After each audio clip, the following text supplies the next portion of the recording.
Well, it's 4:30 in the morning and we're getting started out of the Nasika Beach RV campground.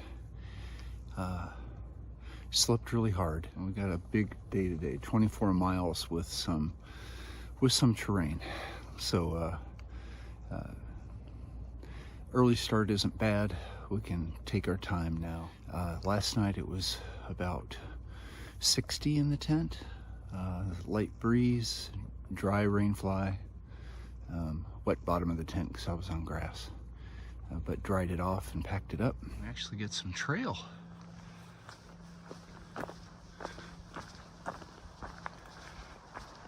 This path is lovely. Occasionally some big tree roots you gotta look out for, but man, nice treadway, not road.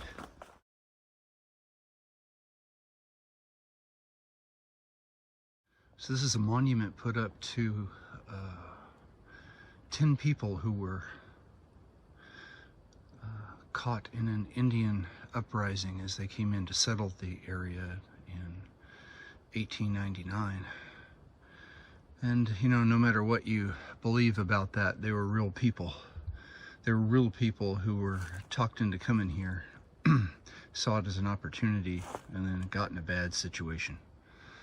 Here's where we get off the 101.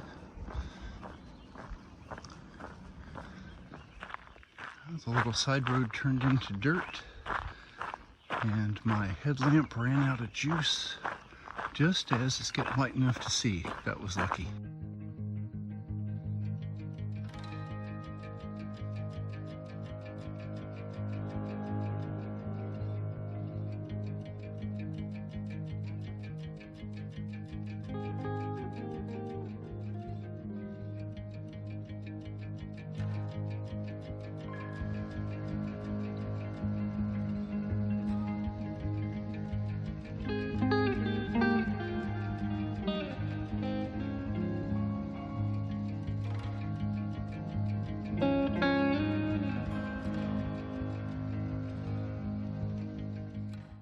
Hiking down some steep switchbacks, we're back to the beach.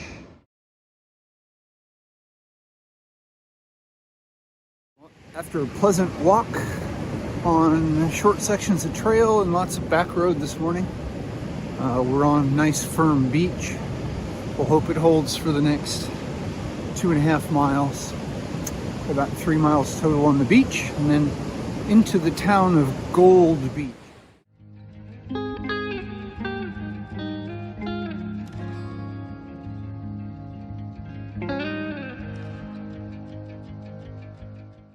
Someone liked this spot. That's quite a driftwood construction off the beach at North Jetty.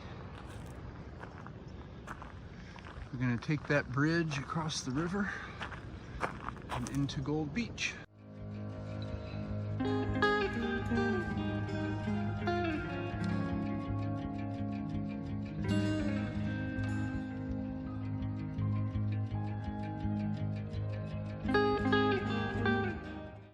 Gold Beach Coffee and Books, and then the grocery store is just up the street. That was a lovely place to get coffee and the most beautiful breakfast burrito I've ever seen. Unfortunately, I was trying to load a video and I couldn't take a picture of it. You'll have to take my word for it. However, I spent 40 minutes there and the uploaded barely moved, so their Wi-Fi was pretty bad. However, the breakfast burrito was so substantial I was able to wrap half of it up and I'll have it for dinner tonight so I don't have to go to the grocery store. Now I'm going to go to the library and see if I can sit outside and pull what I pulled in Port Orford, and if they have better Wi-Fi, maybe it'll upload in half hour of video and save me some time. Us too. Got about halfway done uploading a video and then failed. So I called Christy and she said, quit wasting time, get on the trail. You got a 24-mile day. I've already lost an hour and a half. So if I want to get to camp before dark, I better start walking. The visitor center is supposed to have water and you can get to the beach. Stopped in the visitor center. Nice lady filled up my water bottle for me.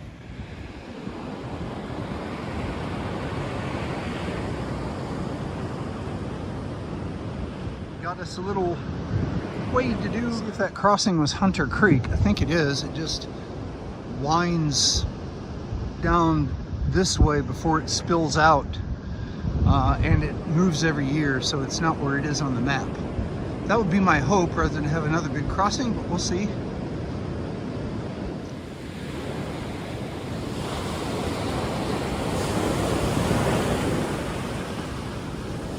That big rock is called the Kissing Rock.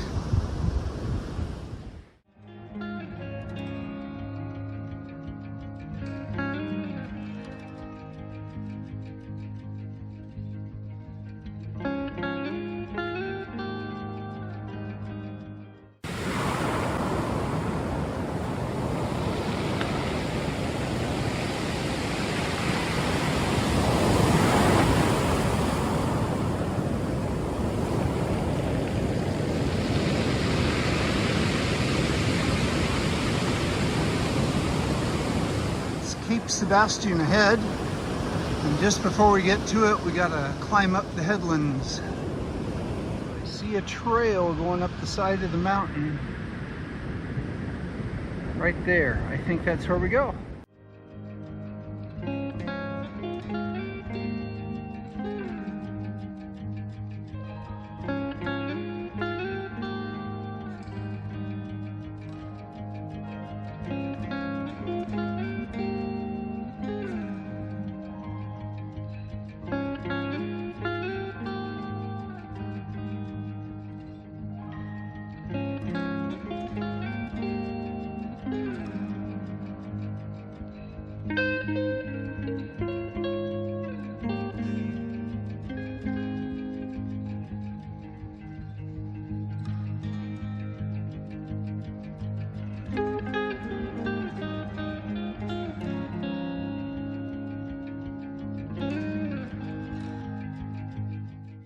This must be the trail washout everybody's been talking about.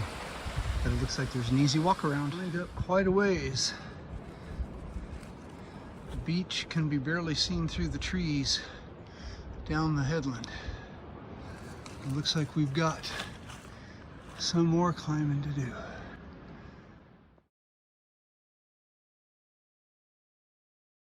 That was a lot of climbing, straight up too.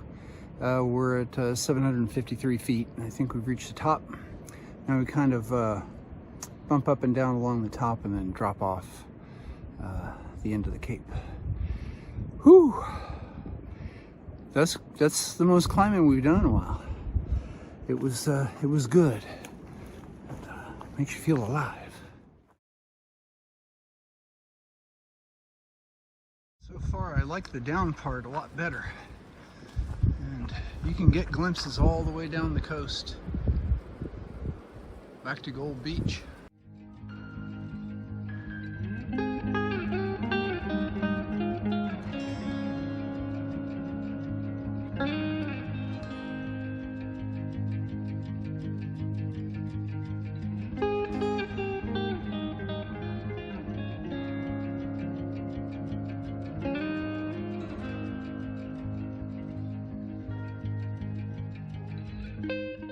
Hitting the sunnier areas, starting to pick up some poison oak, sticking out, trying to say hello.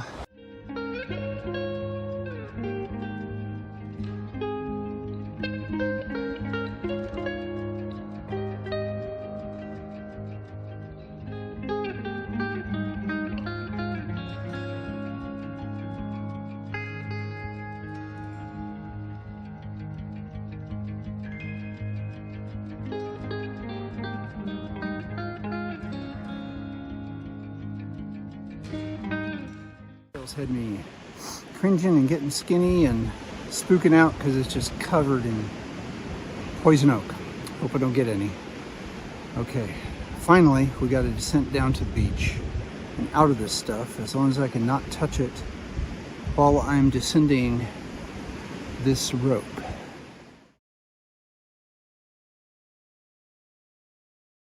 That rope was absolutely necessary. Coming down backwards felt like I was rappelling. Okay, onto the beach.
River beach access didn't have a big yellow sign out there, and I walked right past it and had to backtrack.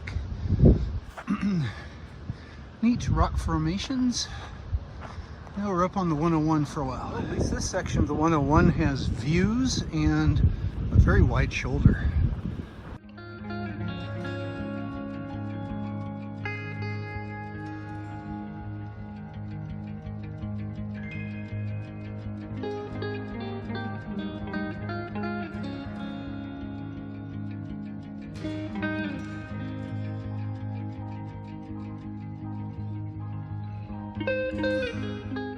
This last mile and a half and the half mile to come are pretty soft sand, so I'm just trying to take my time, not rush it, because that seems to be when you get worn out.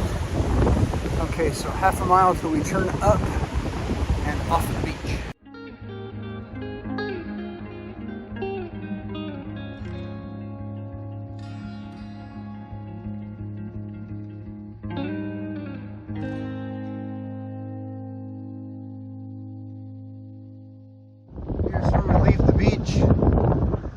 Figure out water, and there's a post for the trail. Well, we were able to collect from this stream. Picked up 4 liters because it's trying to tell me there's no water for 20 miles tomorrow. I don't believe that, but we'll see. And then we got to carry it anywhere from half a mile to a mile and a half in to find a campsite. We'll see what it looks like. Dead completely. I had to stop and charge it, but I was hiking through a bunch of grass like this and dunes, and then came through some pine trees, and I found this little spot, which is in the shade, kind of. And as the sun goes down, it'll go behind the pine tree. There's also no wind here, and the whole rest of the place, I scouted all the way up on top up there, and the wind gets much more fierce. So I think I'm in a good spot. Just enough air movement. It's 6 o'clock and the Serenity shuttle has landed at trail mile 385 for a 24.5 mile day. We got about a half mile up off the beach and found this little spot. So thanks for hiking with me, and remember, we're doing the impossible. That makes us mighty. Here tonight, the second half of the prettiest breakfast burrito I've ever seen.